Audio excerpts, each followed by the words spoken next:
आपलं आजचं दुसरं पुस्तक जे प्रकाशित झालं त्या पुस्तकाचे लेखक, त्यांच्या वयाचा उल्लेख मला सातत्याने करावासा वाटतो, कारण ते IAS ॲट 21 आहे, एका पुस्तकाचे लेखक ॲट 21 आहेत, 21व्या वर्षीच. आणि त्यांना आयोगामध्ये जेव्हा ते मुलाखतीला गेलेत त्यावेळी त्यांना पॅनलनी पण तेच विचारलं की तुमचं वय किती, 22 वर्ष का? तर ते म्हटले की नाही, अजून 22 पण पूर्ण नाही झालं, 21च वर्षांचा मी आहे. अकॅडमीमध्ये पण प्रशिक्षणाच्या दरम्यान सर्वात तरुण ते होते. काही त्यांच्याच वयाचे असतील, पण ते तेवढे गोंड बाळासारखे दिसायचे नाहीत जेवढे अन्सार सर दिसतात, त्यामुळे ते खूप कौतुकास्पद होतं. आणि दुसरं, पुण्यामध्ये आमचं युनिक अकॅडमीचं ऑफिस आहे फर्ग्युसन कॉलेजच्या बरोबर समोर आहे. त्याच्यामुळे फर्ग्युसन महाविद्यालयात राज्याच्या कानाकोपऱ्यातून येणारे अनेक विद्यार्थी आम्ही पाहतो. येतात, पहिल्या वर्षी, दुसरं वर्ष होतं, तिसरं वर्ष होतं, तिसऱ्या वर्षानंतर कुठे जातात अनेकांचा थांगपत्ता लागत नाही. पण अन्सारने फर्ग्युसन कॉलेजमध्ये पाय ठेवण्यापूर्वीच हे ठरवलं होतं की इथून बाहेर पडल्यानंतर मी काय असेल. आणि तो प्रवास त्यांनी गेल्या वर्षी जो UPSCचा निकाल लागला त्याच्यातनं त्यांना फोन करून कोणाला, आईवडिलांना सोडून कोणाला वेगळं सांगायची गरज पडली नाही. देशभरातल्या माध्यमांनी अन्सार शेखनी कॉलेजच्या काळात काय केलं हे देशभरातल्या माध्यमांनी, वर्तमानपत्रांनी, न्यूज चॅनल्सनी संपूर्ण भारताला सांगितलं, सगळ्या भाषेतल्या माध्यमांनी सांगितलं. ही त्यांची खरी किमया होती. त्याच्यामुळे या ग्रॅज्युएशनच्या काळामध्ये 3 वर्षाच्या काळात अन्सार सरांचा प्रवास कसा होता, लहानपणापासून त्यांचं बालपण, त्यांनी अधिकारी व्हायचं कधी ठरवलं, जालन्यातलं त्यांचं शिक्षण, शेलगावमधलं त्यांचं शिक्षण आणि पुण्यात आल्यानंतरचा निर्णय, युनिक अकॅडमीमधनं मार्गदर्शन घेऊन तो सगळा संपूर्ण प्रवास, त्या प्रवास ऐकण्याची तुम्हाला जेवढी उत्सुकता आहे तेवढीच ती आपल्या सगळ्यांना आहे. त्याचं कारण असं आहे की हा सगळा प्रवास याच्या आधी कदाचित अन्सार सर बोलून गेलेले आहेत, पण इमिजिएटली म्हणजे मला खूप जास्त कौतुक ज्याचं वाटतं ते म्हणजे प्रशिक्षण झाल्यानंतर, रुजू झाल्यानंतर मसुरीच्या अकॅडमीमध्ये पावटी सरांनी सांगितलं की सकाळी 5 वाजता आपण विद्यार्थी जेवढ्या शिस्तीने करत नाही तेवढ्या शिस्तीने त्यांना PT करायला लागते आणि संध्याकाळी 11 वाजता त्यांचा, रात्री 11 वाजता दिवस संपतो. या कालावधीत त्यांनी पुस्तक लिहिण्यासाठी वेळ कधी काढला म्हणजे हा मला असं वाटतं खूप मोठा संशोधनाचा विषय. पण ते पुस्तक त्यांनी लिहिलं आणि त्या पुस्तक लिहिण्यामागची तळमळ एवढीच होती की हा जो माझा प्रवास आहे तो तुमच्या सगळ्यांच्या समोर मांडावा, तो ज्यांना वाचता येईल त्यांनी वाचावा, ज्यांना त्यातनं प्रेरणा घेता येईल त्यांनी घ्यावी. आणि अन्सार शेख केवळ एकच असू नयेत तर आणखी खूप अन्सार तयार व्हावेत ही त्यांची तळमळ होती. या सगळ्या तळमळीचा प्रवास आम्हाला ऐकायचा आहे. माननीय अन्सार शेख सर. ह्या विचारवंतावर उपस्थित सर्व मान्यवर, आदरणीय विष्णू आवटी सर, तुकाराम जाधव सर, विष्णू आवटी सरांचे आईवडील, त्यांचे शिक्षकवृंद, युनिकची सगळी टीम, माझे वडील, माझा भाऊ आणि इतर मंडळी आणि विचारमंचासमोर उपस्थित माझे सर्व मित्र आणि मैत्रिणी, बंधू आणि भगिनी हा शब्द मी अवॉइड केलेला आहे. ओके, कारण सर मॅरिड आहेत, माझं व्हायचं आहे अजून.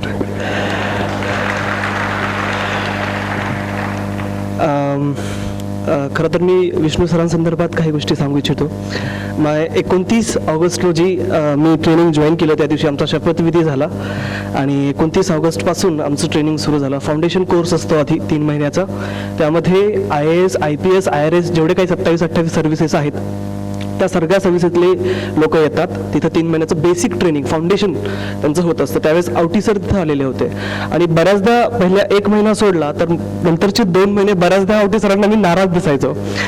त्याची वेगवेगळी कारणं होती, विशेषतः कौटुंबिक कारणं त्याच्या मागची होती आणि तिथं ॲडजस्ट व्हायला मला बराच वेळ लागत होता तिथल्या वातावरणामध्ये. आणि एकंदरीत तिथं जे काही सकाळी 5ला उठून PT वगैरे करावी लागायची, त्याच्यानंतर रेडी होऊन ब्रेकफास्ट करून 9 ते संध्याकाळी 5 पर्यंत लेक्चर्स आणि लेक्चर्स नंतर मग पुन्हा काहीतरी एक्स्ट्रा करिक्युलर ॲक्टिव्हिटीज असायच्या त्या कराव्या लागायच्या. त्यामुळे खूप थकायचो आणि कळत नव्हतं की एकंदरीत काय चाललेलं होतं. त्याचबरोबर 3 महिने रिझल्ट नंतरचा गॅप होता, त्यात अभ्यासाची सवय मोडलेली होती, त्यामुळे पुन्हा क्लासरूममध्ये अभ्यास करणं हे खूप अवघड जात होतं माझ्यासाठी. अशी बरीचशी कारणं होती.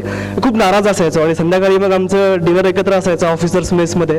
त्यावेळेस मी जाणीवपूर्वक जिथं आवटी सर बसलेले असतील तिथं जाऊन मी बसायचो आणि मग आवटी सर वगैरे आम्ही गप्पा करायचो. सरांचा स्वभाव तर मी बघितला असेल, त्यांनी संघर्ष बराचसा केलेला, त्याच्याबद्दलही मी बोलणार आहे. परंतु ते तरी देखील बरेचशी मिश्किल आहेत, छान कॉमेडी करतात म्हणजे. त्यामुळे मी बसल्यानंतर छान सरांशी गप्पा वगैरे करायचो आणि मूड फ्रेश व्हायचा माझा. हे त्यांच्याबद्दल.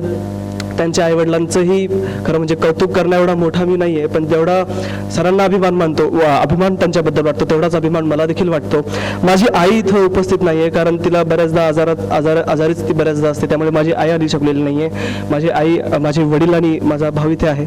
त्याचबरोबर तुकाराम जाधव सर, ज्यांना मी त्यांचा क्लास लावल्यापासून माझा रिझल्ट लागल्यानंतर आणि रिझल्ट लागल्यानंतर ट्रेनिंग सुरू असताना देखील आणि कालपर्यंत देखील भरपूर त्रास दिलेला आहेत, असे जाधव सर देखील इथे उपस्थित आहे. मला खरं म्हणजे कळत नाही आहे की काय बोलावं. मी माझ्या प्रवासाबद्दल आता काहीच बोलणार नाही आहे, कारण रिझल्ट लागल्यानंतर भरपूर कार्यक्रम झाले. त्या कार्यक्रमाला तुम्ही उपस्थित असाल, त्याचे व्हिडिओज देखील अवेलेबल आहे. त्यामुळे मी कसा घडलो याच्याबद्दल मी बोलणार नाही. थोडंसं पुस्तकाबद्दल आणि इन जनरल मला जे काही वाटतं तुमच्याबद्दल ते मी बोलणार आहे. खरं तर सर्वप्रथम मी आभार मानणार आहे जाधव सरांचे आणि युनिक अकॅडमीचे, कारण माझा रिझल्ट लागला आणि रिझल्टनंतर बऱ्याच ठिकाणी मी भाषणं वगैरे दिली, माझा प्रवास सांगितला. ते सांगण्यामागचा उद्देश हा होता की माझ्यासारखी बरेच मुलं असतात जे खूप वाईट परिस्थितीतून, माझ्यापेक्षाही वाईट परिस्थितीतून शिक्षण घेत असतात. अशा मुलांना प्रेरणा नसते की अरे काहीतरी होऊ शकतं का आपलं. मग माझा प्रवास ऐकल्यानंतर कदाचित त्यांना एक जर प्रकाशाचा किरण दिसत असेल की अरे असा माझ्यासारखाच किंवा माझ्यापेक्षाही वाईट परिस्थिती असणारा मुलगा जर IAS होऊ शकतो, ते देखील एवढ्या कमी प्रयत्नामध्ये आणि मराठीमधून, तर मी का होऊ शकत नाही. हा प्रवास आणि हा प्रश्न त्यांच्यामध्ये निर्माण करण्यासाठी मी खरं तर ती कार्यक्रम केले होते. आणि त्यातून मला बऱ्याच जणांनी फीडबॅक हा दिला की सर, तुम्ही जे काही हे आज बोललेले आहात त्याच्यावरती तुम्ही पुस्तक लिहा, तुमचं आत्मचरित्र लिहा. सुरुवातीला माझ्याही मनात तो विचार होता की चला मी आत्मचरित्र लिहितो, परंतु मग नंतर माझ्या मनामध्ये विचार आला की आत्मचरित्र लिहिण्या एवढं मोठं अजून तरी मी काही केलेलं नाही आहे.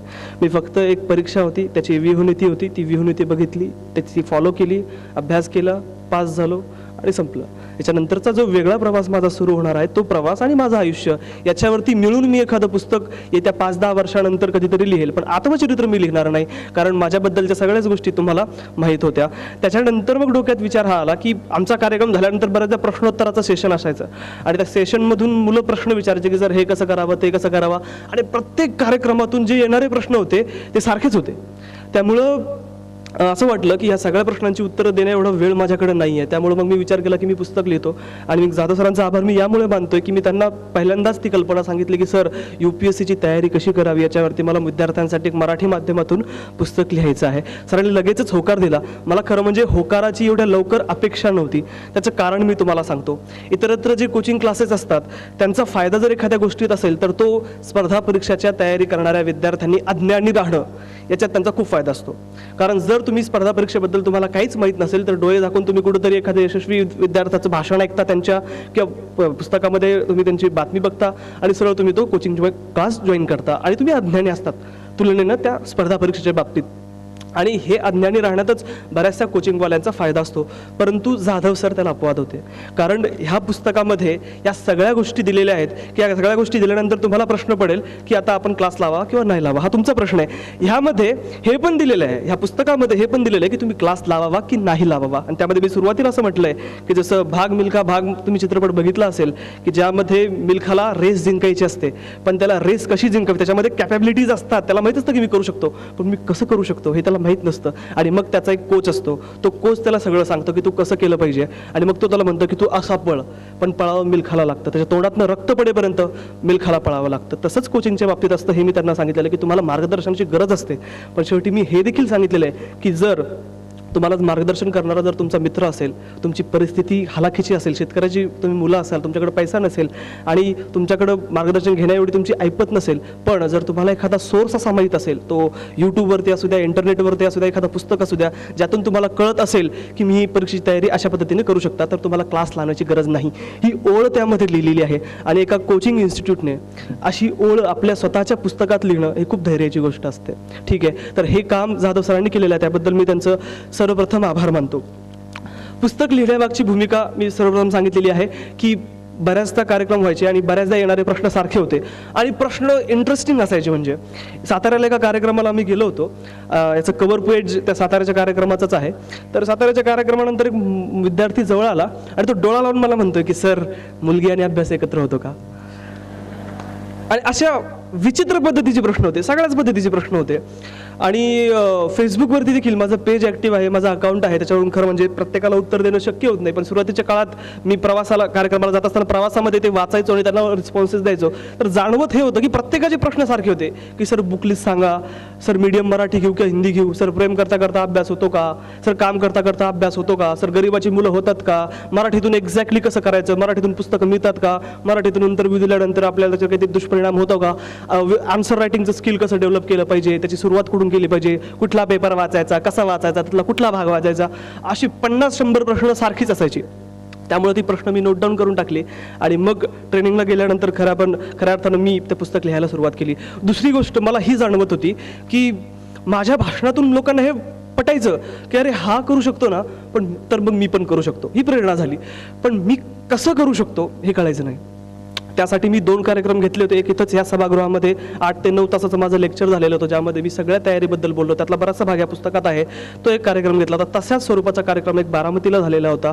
पण मला हे जाणवत होतं की राज्यातल्या 2 शहरांमध्ये कार्यक्रम झाला म्हणजे सगळ्यांना पटलंय की कसं करायचं हे होणार नाही आहे. त्यामुळे एक पुस्तक लिहिणं देखील त्यासाठी गरजेचं होतं, जेणेकरून महाराष्ट्रातल्या प्रत्येक जिल्ह्यापर्यंत, प्रत्येक ग्रामीण भागातल्या प्रत्येक विद्यार्थ्यांपर्यंत, होतकरू आणि गरजू मुलांपर्यंत हे पुस्तक पोहोचेल, ही त्यामागची कल्पना होती. त्याचबरोबर आत्मचरित्राबद्दल मी बोललोय की मला आत्मचरित्र एवढ्या लवकर लिहायचं नव्हतं. एकंदरीतच पुस्तक लिहिण्यामागची ही सगळी जी होती त्यामागची प्रेरणा होती. माझं पुस्तक लिहून झालं. आता तुम्ही बऱ्याच लोकांनी ते वाचलंही असेल. त्याचं कारण असे की मला सुट्टी मिळत नव्हती माझ्या ट्रेनिंगमधून, कारण सरांनी सांगितलं असेल की किती हेक्टिक शेड्यूल असतो, त्यामुळे मला काही येण्यासाठी सुट्टी मिळत नव्हती.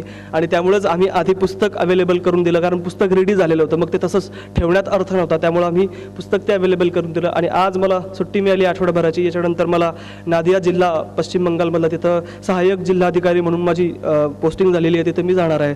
सो त्यामुळं आज खऱ्या अर्थानं आम्ही पुस्तक प्रकाशनाचा हा सोहळा करत आहोत. तुम्हाला काही जनरल गोष्टी मला इथं सांगायच्या आहेत की एक अधिकारी, आता आमचं 9-10 महिन्याचं ट्रेनिंग झालं आहे आणि त्यातून आम्हाला बऱ्याचशा गोष्टी शिकवलेल्या आहेत. त्यामुळे तुम्हाला काही गोष्टी सांगायच्या ज्या ह्या पुस्तकात आलेल्या नाही आहे, कारण त्या ट्रेनिंगमधून शिकवल्या तर तिथं लिहिणं त्यावेळेस जमणारं नव्हतं. तुम्ही स्पर्धा परीक्षेची तयारी करता आणि स्पर्धा परीक्षेची तयारी करत असताना माझ्या पुस्तकातही मी सांगितलेलं आहे की कुठल्या स्किल्स तुमच्याकडे असणं गरजेचं असतं. म्हणजे त्यात तुमच्याकडे एक व्हिजन असली पाहिजे की मला कधी काय करायचं आहे, कधीपर्यंत ते करायचं आहे, एक टार्गेट तुमच्याकडे असलं पाहिजे. त्यासाठी एक मोटिवेशन तुमच्याकडे असणं गरजेचं आहे. तुम्हाला स्वतःतल्याच ज्या ॲबिलिटीज आहेत, तुमचे विकनेसेस आहेत, तुमचे स्ट्रेंथ्स आहेत, त्याची जाणीव असणं देखील तुम्हाला गरजेचं असतो. मग अभ्यास करताना तुम्हाला संयम असणं गरजेचं असतं. त्या अभ्यासामध्ये सातत्य असणं गरजेचं असतं. अदरवाईज मग 3 तास अभ्यास केला, दुसऱ्या दिवशी अभ्यासच नाही केला, किंवा 15 तास अभ्यास केला, दुसऱ्या दिवशी 2 तास अभ्यास केला, असं करून चालणारं नसतं. या सगळ्या अजून भरपूर गोष्टी ज्या आहेत त्या पुस्तकात नोंदवलेल्या आहेत. ह्या सगळ्या गोष्टींचा उपयोग तुम्हाला तुमच्या फील्डमध्ये होणार आहे. त्यामुळे मी नेहमी म्हणत असतो की UPSC ही तुमची बोर्डासारखी एखादी एक्झाम नाही आहे. UPSC ही एक प्रकारची प्रक्रिया आहे आणि या प्रक्रियेतून ज्यावेळेस तुम्ही तावून सुलाखून निघता त्यावेळेस तुम्ही एक चांगले अधिकारी होऊ शकता. तुम्हाला एक प्रसंग सांगतो. अनलॉफुल असेंब्ली नावाची एक गोष्ट असते. CRPC मध्ये सेक्शन 133 133 नावाचं सेक्शन आहे, त्यामध्ये दिलेलं आहे आणि त्यामध्ये जिल्हाधिकाऱ्यांना बऱ्याच प्रकारच्या पॉवर्स दिलेल्या आहेत. त्यामध्ये समजा 5 पेक्षा जास्त व्यक्ती एका ठिकाणी उपस्थित झाल्यात, त्यांच्याकडे हत्यारं आहेत आणि तुम्हाला असं वाटतं की ही लोक आता काहीतरी हिंसाचार करणार आहेत. कायदा व्यवस्था राखणं ही पोलिसांबरोबरच जिल्हाधिकाऱ्याची जबाबदारी असते. मग अशा वेळेस तुम्ही काय करावं हे त्या सेक्शन 133 मध्ये सांगितलेलं आहे. मग अशा वेळेस आम्हाला शिकवलं की तुम्ही आधी काय करा, त्यांच्यातला जो तुम्हाला नेता वाटतो, कारण तुम्ही तिथं रुजल्यानंतर तुम्हाला कळतो की यांचा लीडर कोण आहे, त्या लीडरला आधी रिक्वेस्ट करून बोलवून घ्या. मग तो जर लीडर आला तर त्याच्याशी चर्चा करा, त्याला शांत करा आणि मग तो शांत झाला तर ठीक. अदरवाईज जर तो शांत होत नसेल आणि पुन्हा जर तिथं काहीतरी होत असेल तर लीडरला परतच जाऊ द्यायचं नाही, तर तिकडंच अटक करून घ्यायची. ठीक आहे, ही पॉवर तुम्हाला आहे. समजा तो सुटला आणि मग पुन्हा तिथं काहीतरी तुम्हाला असं वाटतं की हिंसाचार होणार आहे, मग अशा वेळेस तुम्हाला तुमच्या त्या शिक्षणचा वापर करून तुम्ही त्यांना एक वॉर्निंग देऊ शकता की बघा, तुम्ही जर इथून हल्ला नाहीत, इथून निघून नाही गेलात तर आम्हाला शक्तिबळाचा वापर करावा लागेल, हे तुम्हाला सांगावं लागतो. आणि जरी देखील ते लोक जात नसतील मग तुम्हाला अश्रुधुराचा तो वापर करावा लागतो, ज्याने खूप त्रास होतो. आम्ही स्वतः तो अनुभवला, आमच्यावरच आमच्या अकॅडमीने फेकलेले होते की तुम्हाला कळावं एक्झॅक्टली काय असतं. मग तरी देखील ती लोक जात नसेल तर मग तुम्ही पुन्हा वॉर्निंग देणार की आम्ही लाठीचार्ज करू. मग तुम्ही लाठीचार्ज करणार. तरी देखील ती लोक जात नसतील तर मग तुम्हाला त्याच्यावरती गोळीबार करावा लागतो आणि त्याची परवानगी पोलिसांना किंवा आर्मी जर तिथं बोलवली असेल तर ती परवानगी त्यांना एक्झिक्युटिव्ह मॅजिस्ट्रेट जो असतो, तहसीलदार असू द्या तिथं उपस्थित किंवा जिल्हाधिकारी असू द्या किंवा SDM असू द्या, त्यांच्याकडून परवानगी लेखी घ्यावी लागते की यांच्यावरती गोळीबार करावा. मग गोळीबार करताना पोलिसांनी खाली बसून त्यांच्या कमरेच्या खाली गोळी मारायची, तर इथं मारसाल, ठीक आहे, हे पण आम्हाला सांगितलेलं आहे. त्यामुळे कमरेच्या खाली त्यांना गोळी मारायची, ज्यांना गोळी मारली त्यांना ॲम्ब्युलन्समध्ये पण पाठवायचं आहे, ठीक आहे. ह्या सगळ्या गोष्टी सांगितलेल्या आहेत. तुम्हाला मी फक्त एक सेक्शन CRPCचं सांगितलेलं आहे. असे बरेचसे सेक्शन अंतर्गत तुम्हाला पॉवर्स आहेत. कुठेतरी तुम्हाला सर्च करायचं आहे, रेड करायचं आहे, एखाद्याला अटक करायची आहे, अशा बऱ्याचशा पॉवर जिल्हाधिकाऱ्याला असतात. तुम्ही विचार करा, ही परिस्थिती हाताळण्यासाठी तुमच्यामध्ये कुठल्या कुठल्या प्रकारच्या स्किल्स असल्या पाहिजे आणि त्या स्किल्स तुम्ही एका रात्रीत त्या ट्रेनिंगमध्ये पण शिकत नसता. त्या स्किल्स तुम्ही ही जी परीक्षा, या परीक्षेच्या माध्यमातून ज्यावेळेस तुम्ही तावून सुलाखून निघतात, त्या स्किल्स आपोआप तुमच्यामध्ये येत असतात. मला आठवतं की मी खूप चिडचिडा होतो, म्हणजे 12वीपर्यंत फर्स्ट इयरपर्यंत खूपच चिडचिड करायचो मी, कारण मी एवढ्या वाईट परिस्थितीतून जगत होतो. त्यामुळे माझ्याकडे नेहमी प्रश्न असायचा, त्यामुळे मी कुणालाही रागवायचो. कोणाची चूक असली तरी रागवायचं आणि चूक नसली तरी रागवायचो, माझी चूक असली तरी मी त्याला रागवायचो, ठीक आहे. पण ते आता बदललेलं आहे, कारण ह्या प्रक्रियेतून अभ्यासाच्या मी गेलेलो आहे. कारण मी जर एखाद्याला काहीतरी बोललो तर अभ्यास करताना माझ्या डोक्यात तेच सुरू असतं, ह्याला पुढच्या वेळेस येऊ दे, याला हे सांगतो, मी हे सांगायला पाहिजे होतं त्याला, पण मी सांगितलंच नाही, त्याला दाखवतोच पुढच्या वेळेस. अशा गोष्टी अभ्यासात सुरू असतात तुमच्या डोक्यामध्ये. पण एकदा तुम्ही त्या प्रक्रियेमध्ये पूर्ण मनाने उतरलात की मग ते विचार कमी कमी व्हायला लागतात. ह्या वेगवेगळ्या प्रकारच्या स्किल्स तुम्हाला एक IAS असताना गरजेचे असतात. जिल्हाधिकाऱ्याची प्रामुख्याने 2 कामं असतात, 2 विभागात आपण विभागू शकतो. एक प्रशासकीय असतं, ज्यामध्ये आपण म्हणूयात की महसूल गोळा करणं, शेती संदर्भातले काहीतरी वाद असतील ते सोडवणं. एक जजच्या पॉवर जिल्हाधिकाऱ्याला असतात, त्याला जिल्हा दंडाधिकारी म्हणतात, डिस्ट्रिक्ट मॅजिस्ट्रेट, एका जजच्या पॉवर देखील आपल्याला असतात. आणि दैनंदिन प्रशासन, कायदा सुव्यवस्था राखणं हे एक भाग झाला. आणि दुसरा भाग असतो विकासाचं प्रशासन जे असतं, ज्यामध्ये तुम्हाला शासनाच्या वेगवेगळ्या स्कीम्स असतात, त्याची अंमलबजावणी करावी लागत असते. 150पेक्षा जास्त जिल्ह्याच्या पातळीवरती समिती असतात, ज्या समित्यांच्या थ्रू सगळ्या जिल्ह्याचा कारभार चाललेला असतो. त्याचा जो अध्यक्ष असतो तो जिल्हाधिकारी असतो. अशा बऱ्याचशा भूमिका तुम्हाला पार पाडाव्या लागतात. त्यामुळे लक्षात घ्या की ही एक फक्त परीक्षा नाही आहे, ही एक प्रक्रिया आहे. हा भाग माझ्या या पुस्तकातून मिसिंग होता, त्यामुळे इथं सांगणं मला गरजेचं वाटलं. आता ह्या पुस्तकाचं रचना अशा पद्धतीने केलेली आहे. मी एक प्लॅनर वाचलेलं होतं, त्यातली अडचण ही होती की ते वाचताना खूप टफ वाटायचं, ते की लँग्वेज किती अवघड आहे, याची कळतच नाही नेमकं सांगायचं काय यांना. मराठीत एकतर अवेलेबल नव्हतं, जे होते त्यातही थोडंसं टफ वाटायचं. त्यामुळे मी जाणीवपूर्वक ह्या पुस्तकाची भाषा अशी ठेवलेली आहे की तुम्हाला असं वाटायला पाहिजे की तुम्ही समोर बसलेले आहात आणि मी समोर बसून तुम्हाला हे पुस्तक वाचून दाखवतो किंवा मी तुमच्या समोर बसून बोलतोय. ही एक होती. दुसरी गोष्ट, ह्या पुस्तकाची रचना UPSCच्या लॉंग फॉर्मपासून ट्रेनिंगपर्यंत सगळं काही घडत असतं ते लिहिलेलं आहे. त्याचं कारण असं आहे की समजा तुम्ही आता 8वी 9वीला तुमच्यापैकी काही लोक असतील किंवा काही जणांनी 10वीची एक्झाम दिलेली असेल, त्यांना बेसिक्स माहीत असणं खूप गरजेचं असतं. म्हणून त्या अनुषंगाने UPSC काय असते, UPSC का करावं, हे सगळं सुरुवातीच्याच काही प्रकरणामध्ये दिलेलं आहे. त्याचप्रमाणे तुमच्यापैकी काही लोक असे असतील की ज्यांनी 2 अटेम्प्ट दिलेले आहेत, ज्यांनी 3 अटेम्प्ट दिलेले आहेत, काहींचं प्रिलिम झालं, काहींचं मेन्स नाही झालं, काहींचं इंटरव्ह्यू झालं, ठीक आहे, अशी बरीचशी जण असतील. म्हणून समजा तुमचं प्रिलिम तुम्ही पास झालात पण तुम्ही मेन्स पास होऊ नाही शकला, त्याचं कारण जर तुम्हाला असं वाटत असेल की मला उत्तर कशी लिहावी मराठीतून हे माहिती नाही आहे, त्यासाठी यामध्ये उत्तर लिखाणाचा सराव कसा करावा हे देखील दिलेलं आहे. मी तयारी करत असताना दुर्दैवानं मला मॉडेल आन्सर काय असतं हे कुणाचं बघायला नव्हतं मिळालं, सिलेक्टेड झालेल्या कॅन्डिडेटचं. पण मी जाणीवपूर्वक तयारी करताना जाधव सरांनी स्वतः जे पेपर चेक केले, त्याचे मी पेपर लिहिलेले होते, ते पेपर मी टाकलेले आहेत त्यामध्ये. आणि त्यामुळे तुम्हाला एक अंदाज येईल की प्रस्तावना कशी करायची असते, मधला त्याचा गाभा काय असतो, त्याचं कन्क्लुजन कसं करायचं असतं, कुठं 1 2 3 4 5 मध्ये उत्तर लिहायची, कुठं तुम्ही पॅराग्राफच्या स्वरूपात उत्तर लिहायची, हे सगळं देखील त्यामध्ये दिलेलं आहे. त्यामुळं प्रिलिम, मेन्स आणि इंटरव्ह्यू यापैकी कुठल्याही टप्प्यावर तुम्ही असा किंवा अगदी तुम्हाला काही जरी माहीत नसेल तरी तुम्ही ह्या पुस्तकाच्या साहाय्यानं सोप्यात सोप्या शब्दामध्ये UPSC म्हणजे एक्झॅक्टली काय हे सांगितलेलं आहे. बऱ्याचदा गोंधळ हा झालेला मी बघितलेला आहे. मी माझ्या भाषणातून, जाधव सर पण असायचे, आम्ही असायचो, मी माझ्या प्रत्येक भाषणातून हे सांगायचो की मी जर ही परीक्षा पास होऊ शकतो तर जगातला कुठलाही व्यक्ती ही परीक्षा पास होऊ शकतो. पण त्याच्या आधी मी सगळा माझा प्रवास सांगायचो, ज्यामध्ये मी सांगितलेलं होतं की मी 10 तास अभ्यास केला, 12 तास अभ्यास केला, इंटरव्ह्यूची कशी तयारी केली, मेन्सची कशी तयारी केली, माझा हात सुजायचा, सगळ्या गोष्टी मी सांगितलेल्या होत्या. ह्याकडं साफ दुर्लक्ष करून फक्त शेवटचं वाक्य की हा करू शकतो तर मी पण करू शकतो, जगातला कुठलीही व्यक्ती करू शकतो, हाच फक्त त्यातून विचार घेऊन बऱ्याच जणांनी कुठे कुठे कोचिंग्स लावलेत. त्यांना माहीतच नाही आहे की एक्झॅक्टली काय करायचं असतं आपल्याला, आणि त्यामुळं त्यांनी स्वतःचे पैसे मागितले. मी उदाहरणं बघितलेली आहेत की स्वतःची शेती विकून कोचिंग लावलं. आता कोचिंगवाले बिचारे करणार काय, त्यांचं काम तुमचा प्रवास सुकर करणं एवढाच आहे. आणि हे जाधव सरांनी देखील त्या कार्यक्रमातून सांगितलेलं होतं की अन्सार आमच्याकडे आला, आम्ही त्याला फीसमध्ये कन्सेशन दिली कारण आम्हाला वाटत होतं की हा विद्यार्थी करू शकेल आणि त्याने ते करून दाखवलं. पण बरेच जण आपले असतात की त्यांना माहीतच नसतं की एक्झॅक्टली UPSCची तयारी करणं म्हणजे काय असतं. क्लास त्यांना सुकर करण्याचा प्रयास करत असतो, पण क्लासमध्ये 200 विद्यार्थी बसलेले असतात. त्यामुळे प्रत्येक विद्यार्थ्याकडे विशेष लक्ष देणं त्यांना शक्य नसतं. त्यांच्या मर्यादा असतात. त्यांचं काम फक्त हेच असतं की तुम्ही जे वाचताय ते तुम्ही योग्य पद्धतीने वाचत आहात का, तुम्हाला त्याच्यावरती काही प्रश्न आहेत का, हे सगळ्यात मोठी गोष्ट असते. कारण क्लास फक्त पुस्तकामध्येच जे दिलेलं असतं ते क्लासमध्ये तुम्हाला सोप्या शब्दात सांगितलं जात असतं, त्याचा तुम्हाला फायदा होतो. पण तुम्ही स्वतः आधी पुस्तक वाचून तुमचे डाऊट्स काय आहेत का, जे डाऊट्स तुम्हाला असं वाटतं की पेपरमध्ये विचारले जाऊ शकतात, ते प्रश्न विचारण्यासाठी क्लास लावायचा असतो. हे आपण सपशेल विसरतो. माझ्या क्लासमध्ये सरांना आठवत असेल की आम्ही ज्यावेळेस क्लासमध्ये होतो त्यावेळेस मी प्रश्न भरपूर विचारायचो, पण बरेच जण मी प्रश्न विचारल्यामुळं हसायचे की याला काय प्रश्न विचारला, याला काहीच येत नाही, अशा पद्धतीचं. त्यातलं कोणीच अजून सिलेक्ट झालेलं नाही आहे. ठीक आहे, त्यामुळे प्रश्न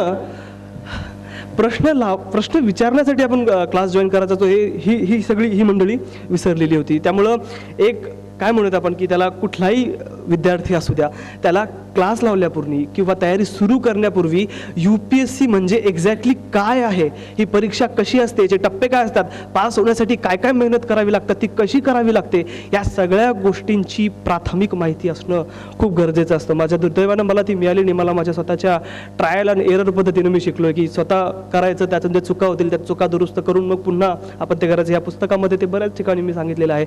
त्यामुळं हे आधी ठरवा की तुम्हाला हे का करायचं आहे. आणि ह्या पुस्तकामध्ये पण मी काही गोष्टी त्याच्या संदर्भातल्या सांगितल्या आहेत. याचं पहिलंच प्रकरण आहे की UPSC का तुम्ही का द्यावी. दुसरं प्रकरण आहे की UPSC म्हणजे एक्झॅक्टली काय असतं, या बेसिक गोष्टींची माहिती याच्यात दिलेली आहे. आणि मग आपण प्रिलिम्सची तयारी कशी करावी, CSATची तयारी कशी करावी, मेन्सची सगळ्या पेपरची तयारी कशी करावी, इंटरव्ह्यूची तयारी कशी करावी, आणि नंतर मग सिलेक्शन झाल्यानंतर काय, जर आपण फेल झालो पहिल्या प्रयत्नात तर कसं त्याच्यातून मार्ग काढावा, या सगळ्या गोष्टींची माहिती या पुस्तकामध्ये दिलेली आहे. पुस्तकावरील प्रतिक्रिया देखील मला खूप चांगल्या मिळालेल्या आहेत. एक गडचिरोलीचा विद्यार्थी होता ज्याला तिथं कोचिंग अवेलेबल नाही आहे आणि त्याची परिस्थिती नाही आहे की तो जॉईन करू शकेल, आणि त्याला कुठल्याही प्रकारचं मार्गदर्शन देखील अवेलेबल नाही आहे. खूप मागास विभागातला तो मुलगा आहे. त्याच्यापर्यंत हे पुस्तक पोहोचलं. या पुस्तकावरील तुमच्यापैकी बऱ्याच जणांकडे जर हे पुस्तक असेल तर या पुस्तकावर पान नंबर 149 आणि अजून काही पानावरती चुकून माझा नंबर छापला गेलेला आहे की मी काय करायचं की उत्तर लिहिल्यानंतर पान गहाळ होऊ नये किंवा सरांना कळावं की हे कोणी उत्तर लिहिलेलं आहे, म्हणून मी सॉल्व बाय अन्सार शेख आणि मग XYZ माझा जो नंबर असेल तो नंबर मी त्याच्यावर लिहिलेला असायचा. आणि पुस्तक प्रकाशनाला जायच्या आधी मी म्हटलं होतं की सर हे नंबर फक्त खोडून टाका. 2-3 खोडले आणि बाकीचे खोडायचे राहून गेले. त्यामुळे बऱ्याच जणांचे मला फोन येत होते आणि इंटरेस्टिंग फोन होते. आधी मी त्या गडचिरोलीच्या विद्यार्थ्याचं प्रतिक्रिया सांगतो. त्यांनी मला फोन केला, इव्हिनिंगचा वेळ होता आणि तो म्हटला की सर मी गडचिरोलीतल्या ह्या गावातला आहे, मी शहरात जाऊन तुमचं पुस्तक आणलं, पुस्तक मी वाचलं आणि त्यावर तुमचा नंबर होता, त्यामुळे तुम्हाला तुमची परवानगी न घेता कॉल करतो, त्याबद्दल माफ करा.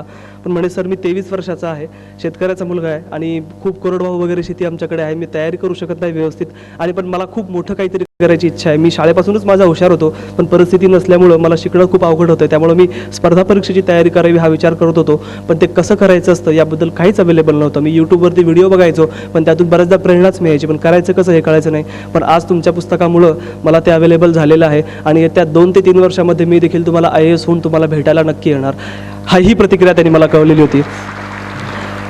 एक महिला होत्या, 2012 पासून त्या तयारी करत होत्या, त्यांचं लग्न झालं आणि लग्न झाल्यानंतर त्यांना मुलगा आहे आणि त्यांचं बाळंतपणासाठी त्या औरंगाबादला आलेल्या. त्या औरंगाबादच्याच होत्या. त्यांनी मला फोन केला. ते म्हटले बघ फक्त रागावू नकोस की मी तुझी परवानगी न घेता तुला फोन घेतला, कारण प्रॉब्लेम हा आहे ना की जर तुम्ही विचार करा 8,000 लोकांपर्यंत आतापर्यंत माझा तो नंबर पोहोचलेला आहे आणि मी ट्रेनिंगमध्ये असतानाही मला फोन होतात, मी फ्री झाल्यानंतर आधीच दिवसभर बोर झालेलं असतं त्यातून मग पुन्हा कॉल येत असतील तर तुम्ही विचार करू शकता की किती वाईट वाटतं, म्हणजे किती ते इरिटेटिंग होऊन जातं. थोडं 2-4 फोन आले तेवढं ठीक असतं, पण मग परवानगी न घेता त्यात इंटिमेट न करता जर फोन आला की मग थोडंसं हे होतं. मग ते त्याने आधी सांगितलं की बघ रागावू नकोस, पण मी तुझं पुस्तक वाटलं, मला त्याच्यातून खूप प्रेरणा मिळाली आणि मी देखील आता चांगल्या प्रकारे तयारी करणार आहे. मी 2012 पासून तयारी करते, ज्यावेळेस तू 12वीला होता, आणि तयारी करत असताना मी खूप चुका केल्या आहेत. माझं त्यामध्ये लग्नही झालं, आता मला मुलगाही झाला आहे, त्यामुळे माझ्या भरपूर चुका झाल्या, पण माझ्या त्या चुका एक्झॅक्टली काय होत्या त्या मला ह्या पुस्तकातून कळालेल्या आहेत, अशी त्यांची प्रतिक्रिया होती.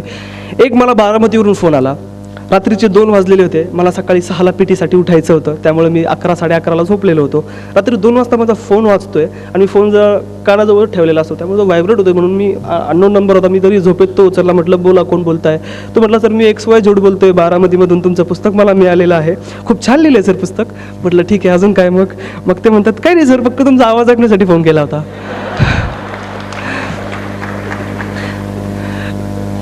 तुमच्या बऱ्याच जणांकडं नंबर आता तो आला असेल, तो मी बंद करू शकत नाही, कारण माझा तो ऑफिशियल नंबर आहे, तो बऱ्याच जणांकडे आहे, त्यामुळे मी तो नंबर बंद करू शकत नाही. पण कृपया करून व्हॅलिड काहीतरी तुम्हाला एखाद्या गोष्टीची खूपच गरज असेल, ज्या पुस्तकात दिलेलं नाही आहे, तरच कृपया करून मला फोन करा. अदरवाईज मी खूप इरिटेट झालो आहे त्या कॉल्समुळं. 2-4 कॉल्स ठीक असतात, जेन्युइन लोकांची कॉल्स आले तरी ठीक असतात, पण जर असा रात्री 2 वाजता फोन येत असेल की सर फक्त तुमचा आवाज ऐकण्यासाठी फोन केला आहे, म्हटलं ठीक आहे, ऐकलंच, ठेवतो मग आता मी. आणि मग मी फोन ठेवला. सो प्लीज तसं करू नका. विष्णू सरांबद्दल 1-2 गोष्टी मला खरं म्हणजे बोलायच्या आहे त्यांच्या पुस्तकाबद्दलच्या. माझं ट्रेनिंग सुरू होतं आणि सरांचं फाउंडेशन कोर्स संपल्यानंतर सर निघून गेले, पण IAS जे असतात त्यांचं मसुरीमध्येच पुढचे काहीतरी 22 आठवडे ट्रेनिंग सुरू असतं. आणि त्या दरम्यान सरांचं पुस्तक आणि माझं पुस्तक अवेलेबल झालेलं होतं, पण माझ्यापर्यंत माझंही आणि सरांचंही पुस्तक पोहोचलेलं नव्हतं. तर मी सरांना सांगितलं की सर मला तुमचं पुस्तक तेवढं मिळवून द्या. मग सरांचं पुस्तक मला मिळालं, पण मला वेळच मिळत नव्हता की मी कधी ते पुस्तक वाचू. आणि ट्रेनिंगमधूनही एवढ्या गोष्टी सगळ्या होत होत्या की वाचावंसं वाटत नव्हतं, कुठलीच गोष्ट वाचायची वाटत नव्हती. पण मग एकदा सरांनी म्हटलं की सर, म्हटलं आज मी तुमचं पुस्तक नक्की वाचणार. मग मी म्हटलं की आपण तुकड्यात वाचूयात, 180 पानांचं आहे, दररोज 20 पानं वाचूयात. आणि मी इव्हिनिंगला लंच वगैरे करून 1 तासभर म्हणून आपण पुस्तक वाचूयात आणि मग झोपून जाऊयात.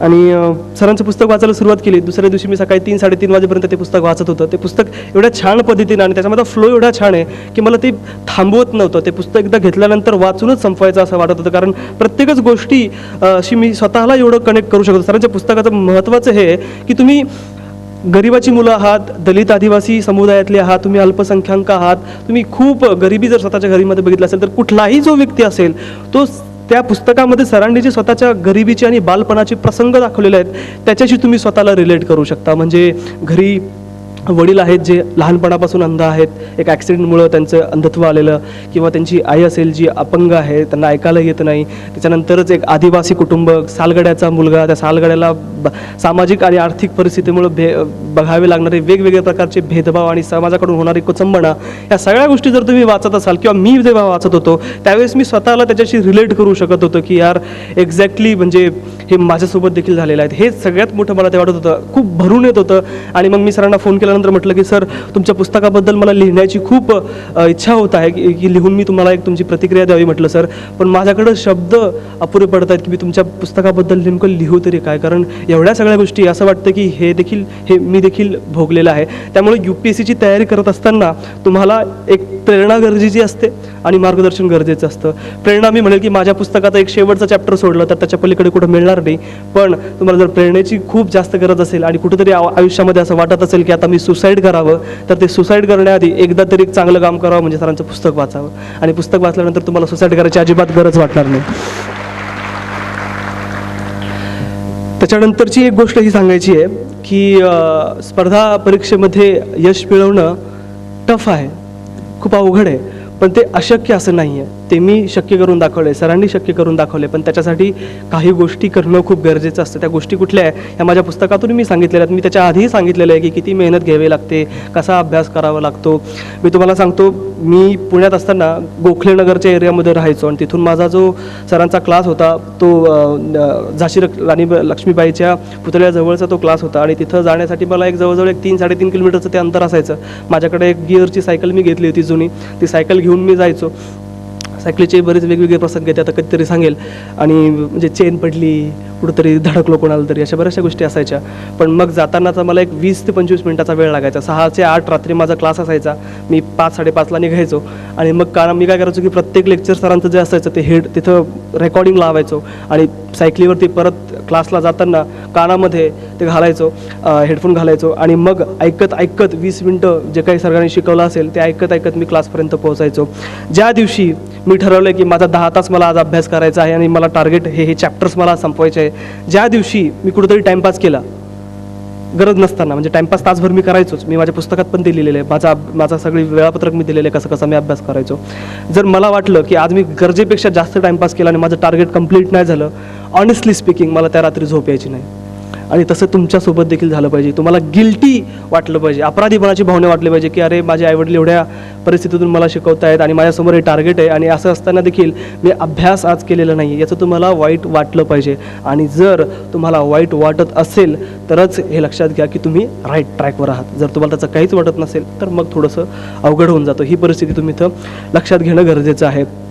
या पुस्तकाबद्दलचं एक थोडंसं शेवटचं सांगतो, कारण मला माहिती आहे की माझं भाषण लांबत चाललेलं आहे. एक प्रकरण आहे आम्ही बी घडलो नावाचं, यशस्वी अधिकाऱ्यांची मनोगतं, 7 ते 8 अधिकाऱ्यांची मनोगतं मी त्यात टाकलेली आहे. कारण मला असं वाटतं की फक्त माझी स्टोरी किंवा आवटी सरांची स्टोरीच फक्त प्रेरणादायी नाही आहे. यशस्वी होणारा प्रत्येक उमेदवार हा हिरो असतो त्याच्या लाईफचा. कारण त्यांनी आर्थिक नसेल तर इतर कुठली तरी त्यांनी परिस्थिती, वाईट परिस्थिती त्यांनी हाताळलेली असते. तसं एखादी महिला असेल, तुमच्यापैकी बऱ्याचशा मुली आहेत, महिला आहेत, त्या बऱ्याच जणी तयारी करतात आणि घर सांभाळून, मुलगा सांभाळून किंवा त्यांची इतर जर नोकरी असेल तर ते सांभाळून अभ्यास कसा करावा हे त्यांच्यासमोर हा प्रश्न असतो. म्हणून आमच्यासोबत ट्रेनिंगला अमृता दोहान नावाच्या मॅडम होत्या. ही 7 जण अशी आहेत की 7 जणांची वेगवेगळी स्टोरी आहेत. त्यातले अमृता दोहान मॅडमची मी गोष्ट सांगतो. त्यांनी त्या मेडिकल कॉलेजला शिकवायला होत्या, MBBS कॉलेजला गव्हर्नमेंटच्या त्या मुलांना शिकवायला होत्यात. त्यांचा एक मुलगा देखील होता आणि असं असताना देखील त्यांनी पहिल्या आणि शेवटच्या, कारण वयानुसार त्यांचा तो शेवटचा अटेम्प्ट होता, पहिल्या आणि शेवटच्या अटेम्प्टमध्ये, त्या पहिल्याच अटेम्प्टमध्ये IPS त्या झाल्या.